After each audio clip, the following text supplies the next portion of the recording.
Olá, pessoal! Estamos começando mais um PET. A gente vai começar aqui agora a correção número 4 e 5 e o 6 também. A gente vai juntar num vídeo só, né? Igual a gente falou no vídeo anterior. E eu sou a Maria Clara. Sou Ana Carolina. Vamos lá para a primeira questão. Número 1. Os alelos letais foram descobertos por Lucin. E esse sobrenome aí, gente, que eu não sei ler, que estudava cruzamentos em camundongos. Ao cruzar, ao cruzar indivíduos cinzas, todos os descendentes nasciam cinza, entretanto, ao cruzar indivíduos amarelos, a proporção encontrada foi. Bom, gente, se a gente voltar lá no PET, a gente vai ver que quando ocorria esse cruzamento, o quando possuía dominância, sempre morria. Então, ele nunca possuía dominante. Ou ele seria azão-azinho, ou ele seria azinho-azinho. Então, seriam somente 3/3 de possibilidade. Se ele fosse azão-azinho e azão-azinho, ele seria de pelagem amarela. E se ele fosse de pelagem cinza, seria azinho-azinho. Se ele fosse azão-azão, ele já morria logo na fase embrionária, tá? Então, ele não chegava a sobreviver. Então, essa proporção, ela seria 2/1, porque não sobrevivia uma das possibilidades. Então, é letra B, 2/1. Questão 2. A acondroplasia é uma doença genética que afeta diretamente a ossificação, causando baixa estatura e membros encurtados. Essa doença, por não causar morte antes da idade reprodutiva, é considerada um caso D. Vamos lá. Essa doença, ela não ocasiona a morte do portador, mas ela é causada por um gene dominante. Então, se esse gene dominante ele está em homozigose, ele leva ao óbito. Se ele é dominante, vamos supor que ele seja azão. Se ele for azão, ele causa óbito, certo? Só por ser dominante. Mas se ele for azão-azinho, ele não causa morte. E aqui, no caso, está explicando que não causa morte antes da idade reprodutiva. Então, a gente tem que levar isso em consideração. A. Alelos letais. Não é letal porque ele é dominante, mas não necessariamente ele é homozigoto. Alelos recessivos. Ele não é recessivo porque lá no PET a gente viu né, que estava na explicação, estava dizendo que é letal. Os alelos são semiletais, que podem matar ou podem não matar. Aí, no caso, não mata antes da idade reprodutiva, né? D, alelos homozigotos. Não, porque se fosse homozigotos, os dois iam ser dominantes e aí ia ser letal. E os alelos homólogos não tem a ver, né? Porque daí o homólogo entra na questão da divisão celular.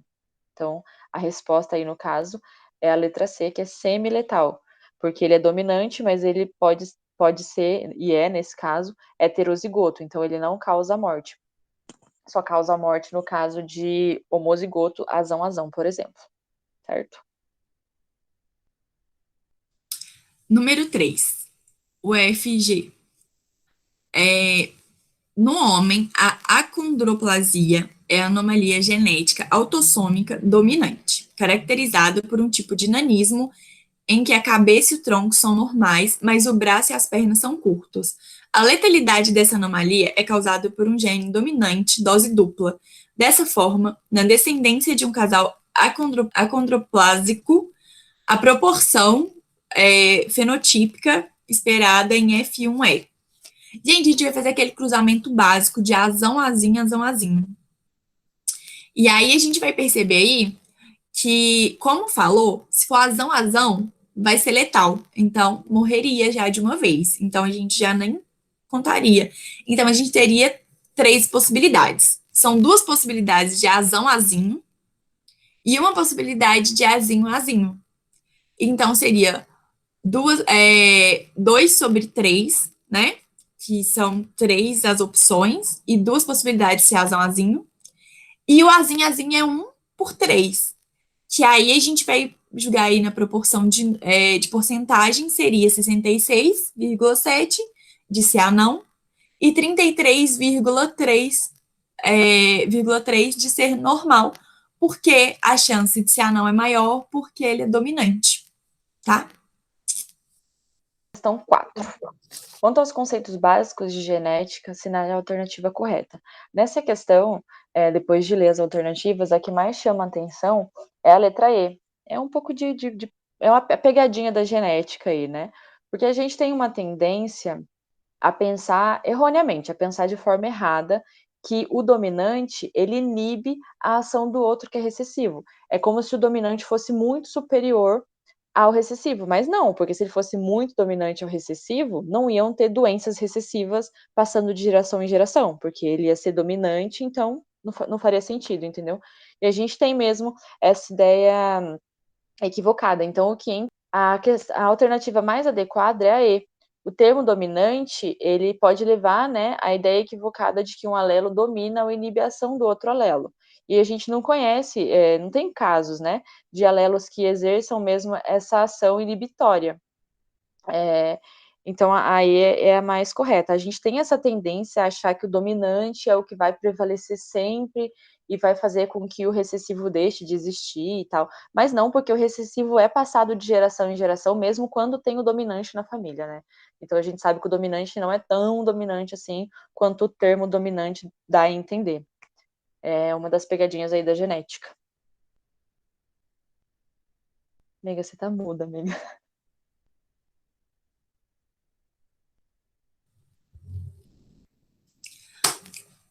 Número 5.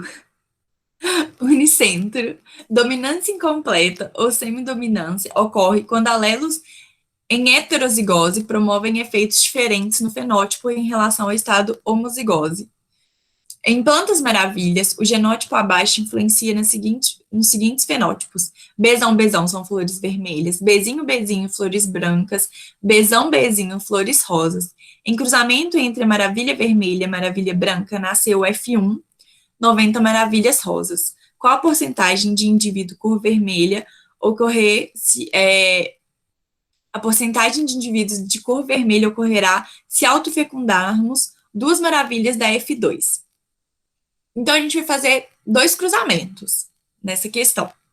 A gente vai cruzar primeiro de Bzão, Bzão, Bzão com Bzão, Bzinho.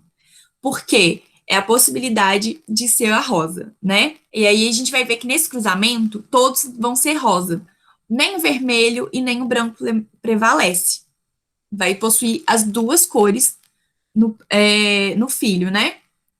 Então, assim, aí vão ser todos rosa. Só que aí depois ele pede pra gente cruzar os rosas e ter a possibilidade de existir filiação vermelha.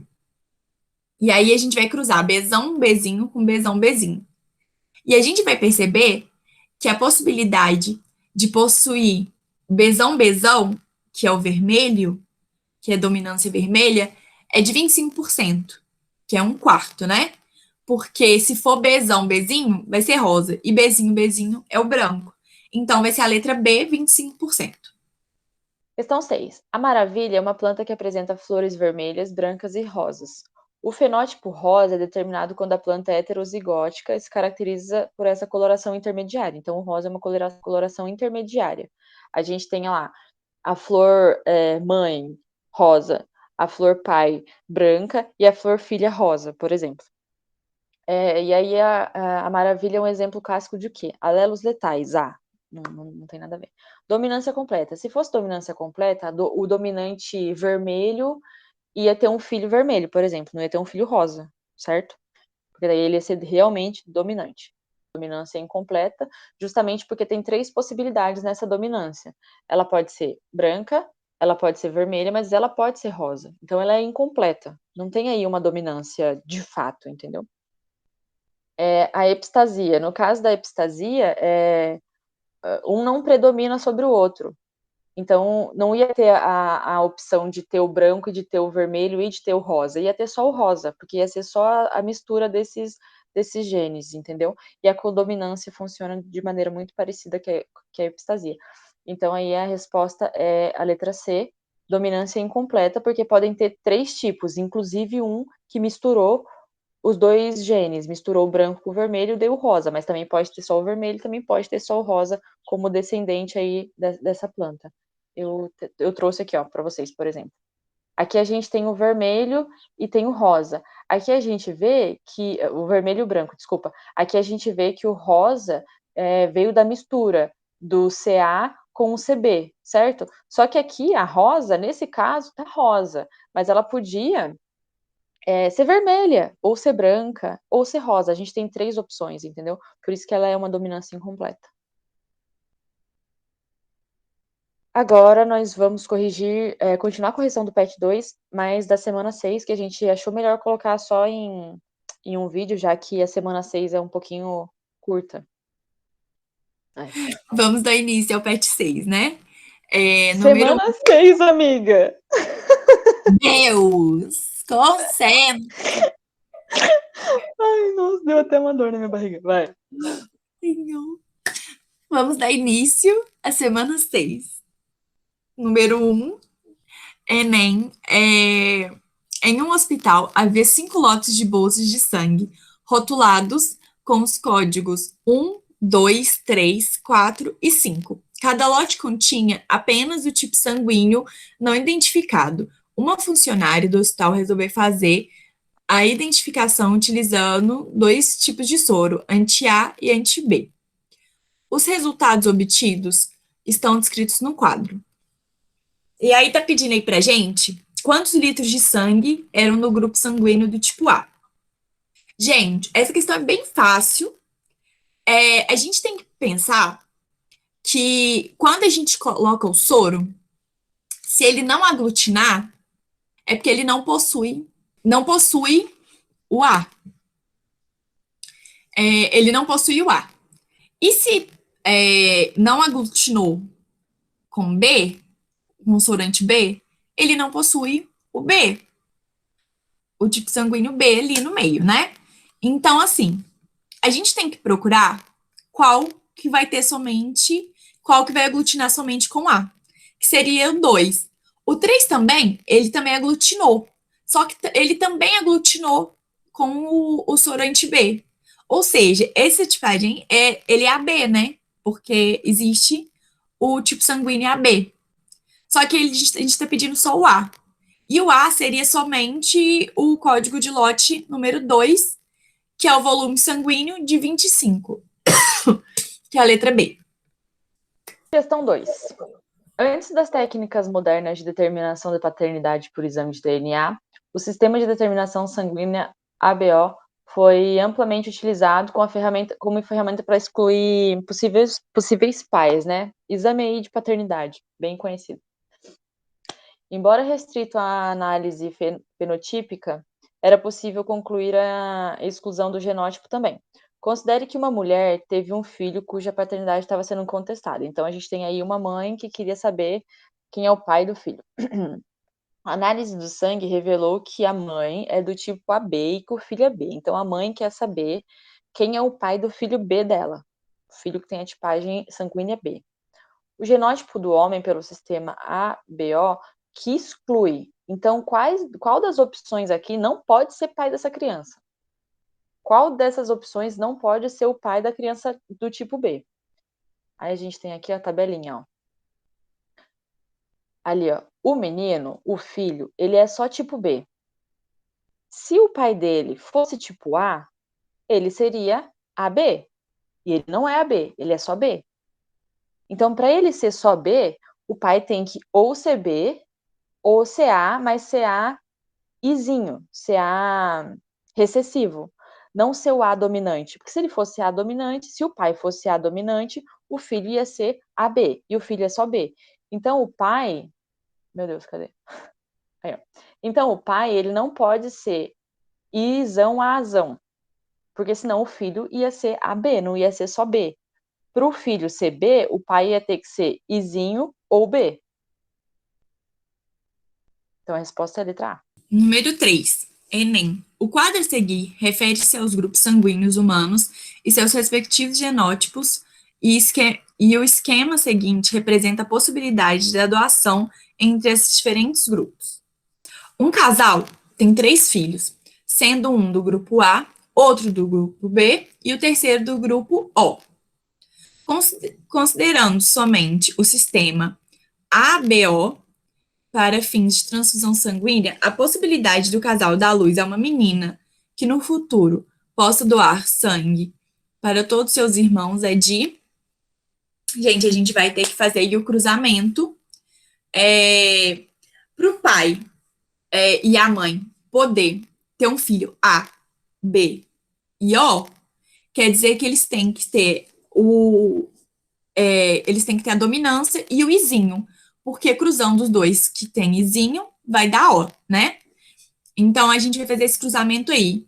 O izinho azão, o i azão izinho e o i bezão o izinho, né? E aí a gente vai ter aí as possibilidades. Então, gente, o que que acontece? A gente vai fazer aí, a gente vai perceber que a possibilidade de TO é 1/4, né? Porque é uma das possibilidades em 4. E aí ainda, ele vai pedir para ser mulher. Então a gente tem que a possibilidade de 50% de ser mulher. Então a gente vai multiplicar 1/4 por 1/2. E aí vai ser 1/8. E o oitavo, em porcentagem, é o mesmo que 12,5.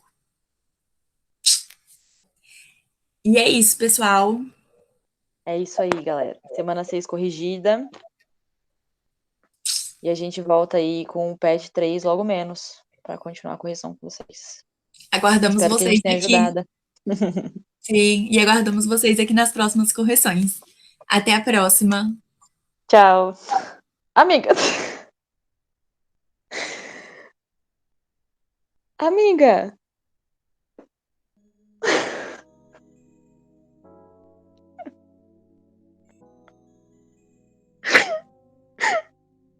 Ai, ela saiu ao invés de parar de gravar, meu Deus do céu.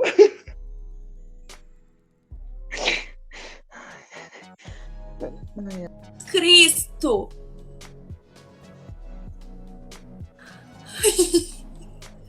Meu Deus.